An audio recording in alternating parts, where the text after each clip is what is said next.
Okay, it's Wednesday. I am so excited to be back here with The Positive Effect. My name's April Sobral. I am the author of The Positive Effect and the host of this lovely bi-weekly show on LinkedIn.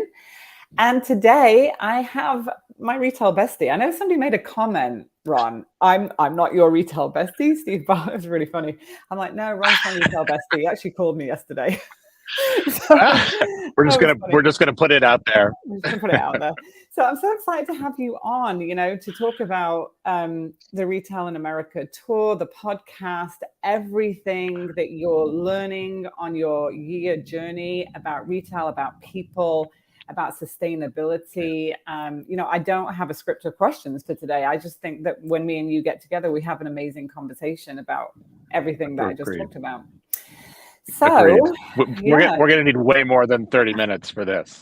I know, right? It's But like, we'll yeah, speak I'm like, quickly, yeah. So anyway, I'm just going to say, if you're joining us for the first time, welcome. If you're coming back, I'm so thrilled to have you back. Please, please, please tag somebody that works in retail in the feed and share this conversation in your feed so that more people can find it. And also now you can subscribe on Apple Podcast and on Spotify to listen to the replays. If you find this and you're not watching it live and you want to, go ahead and follow us and listen to more amazing interviews with awesome retail leaders. So I'm just going to put that out there. And then, make some comments, engage. Like, we love going back and reading them afterwards and like making some comments and engaging with you. So with that, I'm going to jump into Ron. Amazing. You're on a full year Retail in America tour. Talk to us about that tour. What's happening? What's going on? Oh my gosh. So I'm in Montana, North Glacier, Montana. I decided to sit outside here in the picnic table that is my life, to share, what it really means to travel across the country in an Airstream. I'm just going to move my camera for a moment so people can see. That is my home on wheels. So I'll back up for a moment for anyone that doesn't know me or hasn't, engaged with the tour at all. So I left New York City after a 30+ year career leading retail teams, and writing a book called Retail Pride, that I wanted to take it on the road. I wanted to go out and meet people in person and hear the stories and find those true retail heroes. And those have been anywhere from CEOs and presidents to incredible salespeople, store managers, celebrities. It's been a journey that has been incredibly fulfilling. So starting next week, we'll actually hit the 6-month mark, 6 months to go.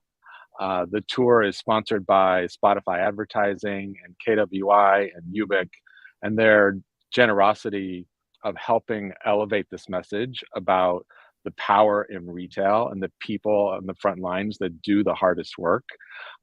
These are companies that really celebrate stores, and Ubik is one that's very invested in training, like you are, April, and store communication and tools, and so this idea of how do we provide great resources and find great stories to share the power of retail. And so I've been in multiple states. I left New York. We're this far to Montana. Next week, we'll head to Seattle and have some events and some exciting podcast guests, to Portland, to kind of the Bay Area and San Francisco, to Southern California, and then beyond. And it's just this joy of the balance of living outside in nature, which I'd love to talk more about, and discovering the heart of retail that is very different in much of this country than it is in New York or LA. And that is something that I think all of us have to recognize, that we can't live in our own little bubble and think that retail in the city where we live is the same everywhere, because it's not. It's very different. And it's powerful to understand it on a bigger scale, which is what I'm doing today. I love that. And I've seen that you've interviewed, like you said, celebrities. You interviewed Sarah Jessica Parker. Wow. That is such a highlight of the tour. Like, that must have been incredible.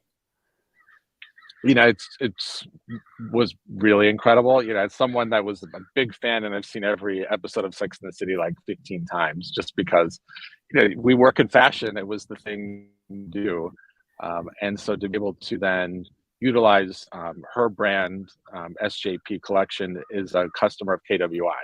So it's just another way that we can engage. But it was pretty. I don't sound nervous, or when you watch the interview No, live not on at all. YouTube, I don't look nervous, but I'm entirely terrified. It's cameras and it's crews and it's people and it's like an audience, and was not my normal vibe. But I look pretty cool, calm, and collected. But You did. It was amazing. It was amazing. I listened to that show, and you did an excellent job. I think about retail and the people, and what you just said about like getting outside of that bubble and traveling across America and seeing retail, like the majority of retail, and like this country is made up of individual business owners, right? And retail is a big individual business contributor to the economy, to communities, to employment. I mean, there's so many things we do, and we always talk about people being so resilient. So what are your top takeaways from meeting these individual business owners and, like getting them on your show and talking to those retail heroes? Yeah, I think the number one, we can't also forget the really big players. So there are brands like Walmart that those of us that maybe lived in me in New York City never really spent a lot of time in Walmart. Walmart is the biggest employer in this country, and you can't dismiss the fact that in many of the cities I've been camping in, Walmart is the only place to shop. And so you have to think about a grocery business, a clothing business, a pharmacy business, eyeglasses, everything that you need that serves this community is Walmart. And while they have their own sometimes controversial ideals, it doesn't discount the importance of a brand like that. And I haven't had a Walmart executive yet, but I think it's important to just say, understand who the players are in Target, Home Depot, Walmart, Best Buy, Bed Bath & Beyond. These are big brands that serve small communities sometimes. So that, I think that's number one, is pay attention to what's happening. And I've been in probably Walmart in 20 different cities, and it's fascinating to watch who works there, what is their attitude, what is their age, how are they engaged, what's the experience. And I've learned a lot about that particular part of our business that we can't ignore. But on the opposite side, this country is full of new ideas and new excitement in brick and mortar, and incredibly engaged people, and brands that are finding new ways to do business, and family run businesses. And the majority of small businesses in retail are family owned. And so you think, like, what does that mean to the local community? How does the power of their influence and our money, where are we choosing to spend our money? How does that support a local community? And again, it's when you live in New York City, it's very easy to not think about the small business owner, because everything's bigger, everything's on a grand scale, most of it's corporate, and you don't, here in Montana, there's a small like village, I'll call it, and they call it the West Glacier Village. That's all family-owned businesses, and they rely on tourism, and they rely on people coming into West Glacier to ski or to spend the summer here or to visit the national park, which is right up the street. Like, there's just such power in that. And so it's on every scale of like very small business to the largest business, but the commonalities are in people always, and their pride and how they show up. It's funny because since every time I talk to you now, when I go to my Amazon app, I'm like, I don't want to hit the Amazon buy button now. Like, I actually have started thinking about it more. I mean, my story, I grew up in my mom's antique store, right? Like, our livelihood was based on if she made a sale today. right? Like, Yeah. and selling somebody a Yeah. piece of furniture for their home, and everything had a price ticket on it. And I think I've worked for big brands, and there is, like you said, you have to recognize that, because they are hugely important in terms of creating community and employment, and supporting, people getting jobs and everything. But, these smaller brands that, like, I've been following you, honestly, and there's brands that I'm discovering through your tour that I had no idea about. And it does make me consider, like, just walking down to the local high street, and instead of buying on Amazon, just saying, I'm going down to the post office on Thursday, I'm going to write my list and I'm going to pick up some things on the way, just so that I can support that Right. local business and those families. And I'm so glad, because it's when you live outdoors like I do, you have such an appreciation for the beauty of nature, and specifically, our national parks, which are just unbelievably, I would say that they're, I don't have the word in my head, special, but they're fragile in so many ways. It's like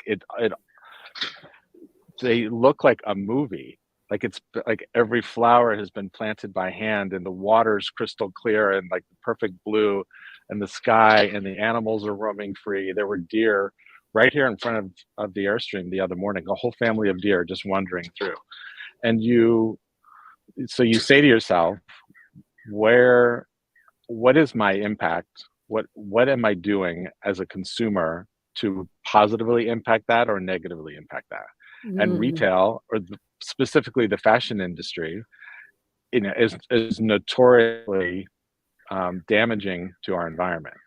And so if you layer in not only the way that often the clothes are manufactured, then that we and where they're manufactured, then we also layer in all the shipping costs, all the that it arrives from another part of the world, and then we put it on a plane, and we put it on a truck, and we do all of this in the best interest of our own time and energy and speed, and kind of addiction to things like Amazon Prime. And my book is sold on Amazon, so there's nothing I can say negatively. But what I can say is, when you can choose another way, just like you did, April, maybe it takes longer. Maybe it takes how we all spend our money has an impact on the environment.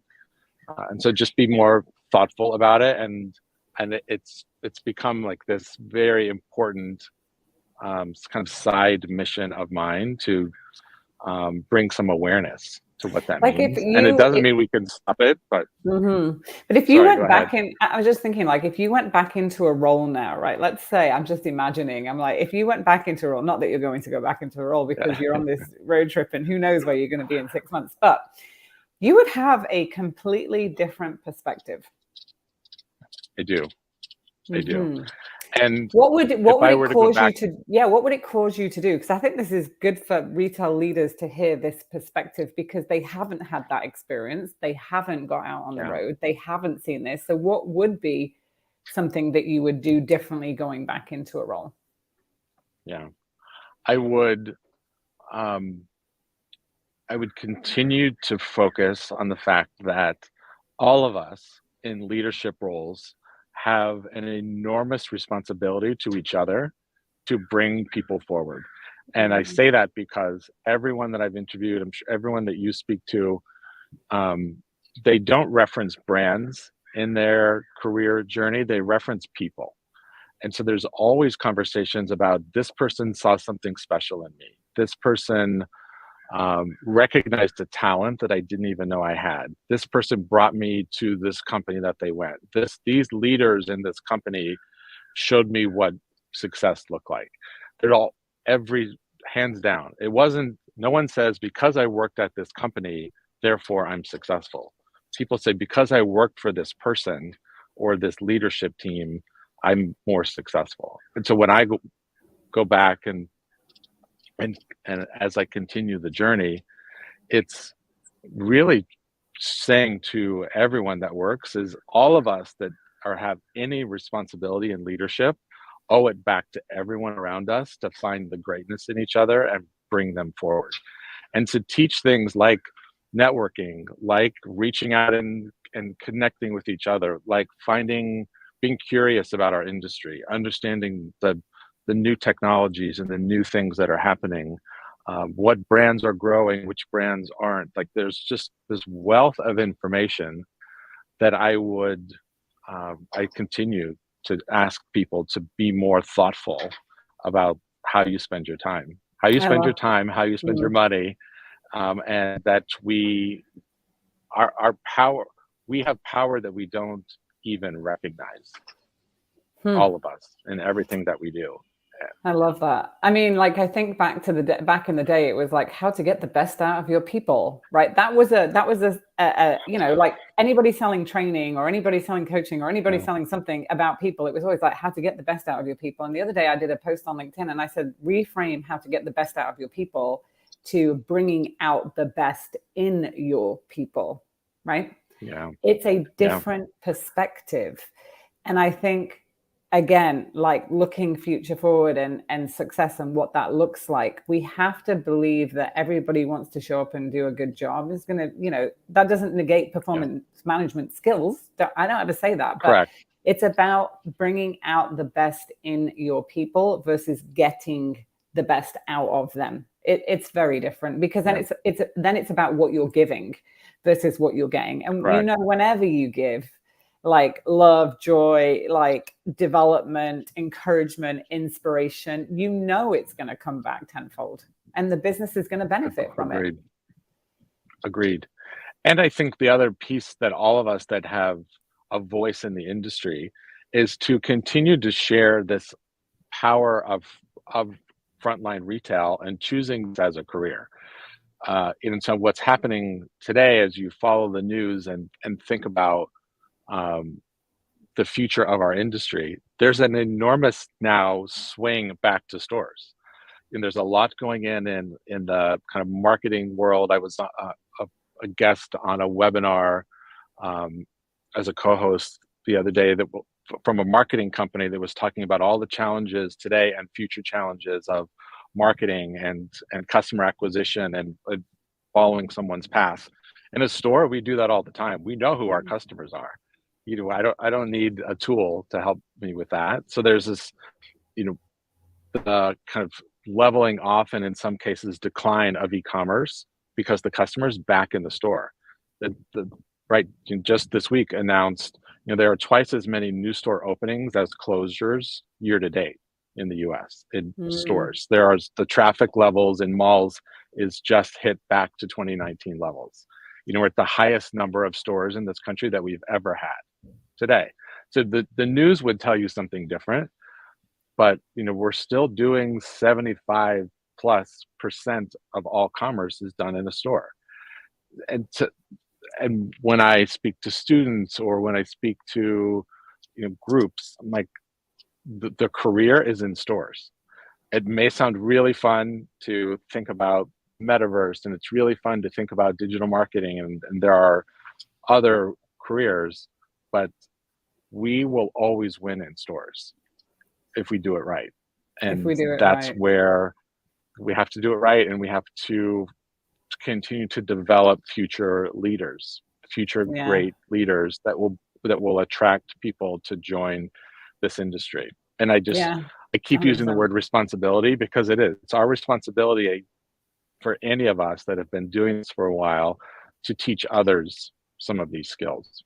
Yeah, and I always go back to development, and coaching all the time. Like if you're going in, I know I've seen a few people I know get announced in amazing roles in the last couple of weeks, people with a wealth of experience like you and me, and that's so exciting to see. And you know, the first thing they're going in and going, okay, what do we have as a people strategy? How are we taking care of our people? What are we thinking about talent? Like I'm getting a lot of those calls right now, and I'm really excited to see that because I feel like it does, like you said, has to come back around. You know, somebody calls me and is like, oh, I need to go to the mall. Do you want to come? I'm like, sign me up, right? Because then I get to go and walk. And, you know, I was in a mall last weekend, 2 malls, and I walked around and it was busy. People were shopping. There was bags in hand, and there was not wonderful service, I've got to say, like in Yeah. the stores. And I feel like there was a lot of junior people that just need the training and the guidance. But certainly the customer was there. The customer was ready to shop. So I know we hear all this stuff, like you said, in the news, but certainly people are walking the malls and going back in to shop again. I could see it last weekend. Yeah. I mean, me, myself, I was like, I need something, I'm going to the mall, you know, like I'm going to go and walk and see what I can. Did have an amazing experience in a Sephora store. Went in for one thing, walked out with 7 things. I think they kind of always get it right. I kind of feel like those stores, they're so passionate, the individuals that work in there. So if you know, if you're looking for inspiration right now and you want to see who's doing a good job, I mean, check out your local Sephora store in your mall, because they're pretty savvy. And she was literally like, this is the latest thing on TikTok, this trend, like, let me show you. And I was like, oh my God, we got to have it then. It was like she was bringing all these outside external kind of trend platforms in to talk about like what the hottest thing is. The knowledge was really, really good. Yeah, and I've had the same experience. And you know, think about a couple of their key components to their store experience. You can show up however you want to express yourself, however expression of your gender, your personal expression. They encourage that. So here's this kind of ideal of I can be whoever I want to be, and a love of products that they use and can have fun. Like they're encouraged to just have fun with the customer. So it's this combination of culture and self-expression. Self-expression is huge. Helping people show up and be themselves. Like, honestly, I think if you are not doing that and you're still profiling people in sense of like a specific kind of, you know, fashion, retail, there is a profile that people hire for. I'm going to put it out there because it's, you know, we know that. But that's one thing I loved about David's tea. We were just like, if you love tea and you can sell it, show up to work, you know, like it was a different perspective. I think that has to change. Like we've got to walk away from that. And they do that exceptionally well. They do that well. Yeah. I was going to share, you know, and again, we're going to run out of time, I can tell, but No, we're good. Going back to the brand ideas, you know, it's the same as we're choosing where to spend our money. And I love the Sephora example. You know, there are companies that are intentionally trying to lower their impact on the environment while at the same time do the right thing. A couple of them, one, Buff City Soap, that I've had, you know, I had franchise owners and presidents when I was in Memphis for Buff City Soap. And so they're expanding.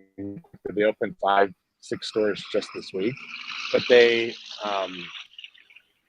make everything in the store, and so they only create inventory based on what that customer in that location needs and wants. And so it's all vegan. They make it in the cake mixers and bake pans at a bar in every store, and so it's 100% natural, and there's 0 waste. So if there's even a little bit of extra soap shavings or something that doesn't sell, they repurpose that soap into like kids' little shapes, and they give it to kids when they come in the store. So 0 waste and highly engaged in their communities, in their local communities. I love that one. The other one I wanted to showcase, which is the shirt I have on from a brand called Kidspo, who I met when I was in Asheville. And this is a brand that's a cycling brand, and I'm not a cyclist, but I love what they're doing. And the idea here of they took their production from overseas and brought it back into Old Fort, North Carolina, and built a factory, and then hired people in the local community and taught them how to sew. And so everything you order, they only produce what is ordered on their website. They don't have inventory in stock. So you order this shirt, I ordered this shirt. It takes about 2 weeks, but it's handmade. And I brought the card because I think it's, you know, it's sewn in the USA. And then everyone that made this shirt, their initials are here through the step. And I walked through the factory with the CEO. I kind of saw their journey, you know, from order to manufacturing, but you know who made the shirt. It's made in the US. It's made by a local community, teaching people how to sew. And the CEO is really passionate, David Bildstrom, about this idea of, don't overproduce inventory that you then have to donate, sell off, discard. When we throw away so much clothing in this country that ends up in landfills. So same, like this shirt I will wear for years to come, and I don't need 10 of them. I need one. Like, same, you love it. Don't buy more. Take care of the ones you have. And it's just these kinds of ideas of like, be more thoughtful, be more careful. Think about where you're buying, who you're supporting, support local retail. That is very much the future. And resell. I thought that podcast that we were on with Andrew on Monday was so interesting. I listened to the intro, right, on the dollar amount in the resale industry right now and where it's at, which, coming from an antique dealer back in the day, she was a reseller. That's what she was doing, buying people's furniture and selling it to somebody else. Resale is huge, like the likes of Poshmark and Facebook Marketplace have now people selling clothing out of their closet, which I think is great because it's then repurposing it. I have a 24-year-old that only buys thrift. She will not really buy new. She hunts and hunts and hunts, and she's like, I'm going to find exactly what I want, and I know what I want, so I'm going to go find it through a reseller, of somebody that's repurposing it from their closet. And I think that generation is hugely more considerate about that. So it's going to be interesting to see that in the future as well, of how that's growing and expanding even more. And I have seen on LinkedIn this week a few brands starting to announce about their reselling, like Allbirds is one of them, I think, that just announced that they're actually putting a resale of used product into their business model, which I'm happy to see. They just opened a store in Toronto. That's why I've been like following them along. So that's kind of really cool. But like if you're not a brand that has that kind of resell part of your business, I mean, what are you doing? I mean, and so it's the kind of fast fashion piece, which is, it's just being more thoughtful. Again, do I really need this? What can I do instead? Where will this garment end up? Will this end up, is the quality to the point where I could resell it, or will this end up in the trash? And it's just, think about it. We all kind of, I won't say we all, I will speak for myself, mindlessly sometimes make purchases, and kind of taking away that ability, it's, for me, then says, well, then I need to be able to live differently and to shop local and to only buy what you need and to protect the earth. That's, every one of us that makes one decision, that adds up to millions of people and a big impact. But you do have to make choices. You do. Yeah, you do. And, like it's hard. I mean, and there is a value proposition where some people could only afford specific price points, right? But sometimes, like, I know me and my best friend did this about 6 years ago. We said, we're going to actually, for 30 days, to be more mindful. And I haven't done this, so I might challenge everybody watching this to kind of try this as an activity. Because me, I'm always like, here's something to take away and do. I'm such a learning, go do it kind of person. But like for 30 days or 60 days, every time you want to go and buy something, like an item of clothing, let's just say fashion, instead of buying it, what we did is we committed to putting that money into a savings account. So like, you're on something, you're in a store, and you stop yourself from that impulse buy, and you actually say, okay, that was going to be $250 or $50, $30, whatever it was. And you just transfer your money back into a savings account. And in 30 days, you'll have X amount of money, and you'll really actually see from a mindful standpoint of what you would have bought that you maybe didn't really need. And also then what we did is then donate half of that money to an organization that we felt could benefit from it. So then we were kind of doing something good and becoming more mindful. Because, the exercise that I used to do with clients when I worked in fashion was, for the next 30 days, every time you take something out of your closet, I want you to switch the hanger around so that you can see in 30 days what you've actually worn out of your closet. Because the 80-20 rule is you wear 20% of what you own 80% of the time. right? And that Right. helps us get rid of things and kind of like repurpose it. Because I tell you, when I left Toronto last year and had to get rid of my whole house into 2 bags to move to California, it was easy to get rid of everything other than my clothes. It's the weirdest, hardest thing. We're so emotionally connected. I know you had that experience when you were getting into an I had Airstream. 100% did. I did. You know, so that's some ideas just to help you, anybody watching this and finding this, be more mindful, because it's like, be more mindful, but how can you do it? Those are 2 things you can completely put into your life. You could challenge your family, you could challenge your friends, you could have a WhatsApp group talking about it, and then you could do some good at the end of it, you know? Yeah. And go outside, spend time outside. I know we're wrapping up summer, but I didn't have a real true appreciation for this conversation until I live full time, in an RV park and spend time in national parks. Like it will change you. It does. And you will be much more thoughtful about how you eat, how you spend your money, wear it, all of it. It will change everything about you. And so get present and be in nature. Be in nature. Yeah. And we all need more. We all need more of that, because that just helps us relieve stress and just get more centered in our lives. Yeah. I love that. Yeah. I was going to say, I think the reality of burnout in our business is real, and it is. That you speak to it, and it's a necessary way to take care of ourselves. Yeah, I was on some circle groups the last couple of weeks, where there was a lot of people talking about that burnout and what to do about it. A lot of my coaching clients now, we want meditation, want to learn that from me, just because I've been doing it for so long. So I'm going to become a meditation teacher in October, which is something new. I love it. Yeah, really interesting. I'm like, I don't know where this is going to take me, but it's, it's something that I've done for so many years. And I just think it's so beneficial to people, and people do ask me for that all the time now. So who knows, I might be like showing up at your RV and doing a group meditation in a national park one day.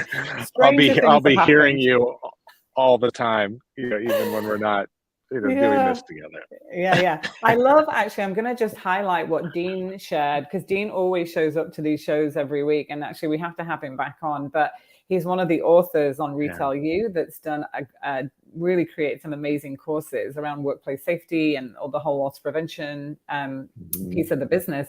And he made a comment actually in the feed right now that says people, planet, profit, right? That's a way to think about our business now. People, planet, profit. I mean, super. I love that. That could be like a whole Forbes article right there. I'm just saying. It's true. So good. Go for it. Yeah. So anyway, we're coming up on time, Ron. I know. I knew we would. Yeah. But it is such a pleasure to have you on, and just thank you for sharing your insights and, what you've learned, and like challenging us all to be more mindful, to get out into nature, and to really, think about our business in the way that we do, in a different way, in a refreshed way. I mean, it's an amazing business that we work in with amazing people. Is there anything else you want to share before we wrap up that we didn't talk about? I would love anyone on the West Coast, the back half of this year, I will be on the West Coast. And so I would love to meet you, would love to give you a book, would love to talk about Retail Pride, would love to talk about the future of retail. NRF is coming up, Shop Talk's coming up. There's a lot of ways that we can meet and kind of just share this. The more conversations we have about the power of our industry, the more it encourages others to join it and to stay true to this business. And the only way we will continue to be successful is to develop everyone around us, and let's keep talking about it. And, follow me on Instagram at Retail Pride. You can go to retailpride.com and subscribe. There's no shortage of content coming out of me. The podcast is called Retail in America. There's some really fun. Next week's episode is from a woman named Nadine Hoybel, who's the CEO of in travel retail, and taught me a lot about travel retail business as we're running through airports and going on cruise ships and thinking about enormous size of travel retail. Just another side of our business that I think has not been given the spotlight that it should. And I love your podcast and this show because it brings an education factor to retail that is a different perspective than other podcasts. You know, I listen to a lot of like trends, forecasts, tech, metaverse, D2C, like supply chain, and these are all very important. But when you actually get to hear from people in the business that are managing teams and people and working on the front lines, you are going to gain such a wealth of insight and information, because we used to do that when we used to travel stores and gather all that information and bring it back to the central office, right, to help all the departments. So I think what you're doing is actually helping leaders gain so much insight. I would highly recommend subscribe. If the link's not in this post, I will definitely put it in the comments underneath so people can find you. Thank you. Thank you. It's always a pleasure. My bestie, my retail bestie. Retail bestie. Sorry, Steve. Just saying. Anyway, it's we're going to wrap up this week's show. Like I said, thank you so much to Ron Thurston for being on. And if you do find this, please, please, please tag somebody, share it, get this conversation going. And, you know, I'd love to hear any takeaways that you take away when you've listened back to the replay or you were here. Like that People, Planet, Profit, fantastic. So yeah, just keep the conversation going, and we'll see you in a couple of weeks. Great. All right. Bye. Thanks, everyone. Thank you.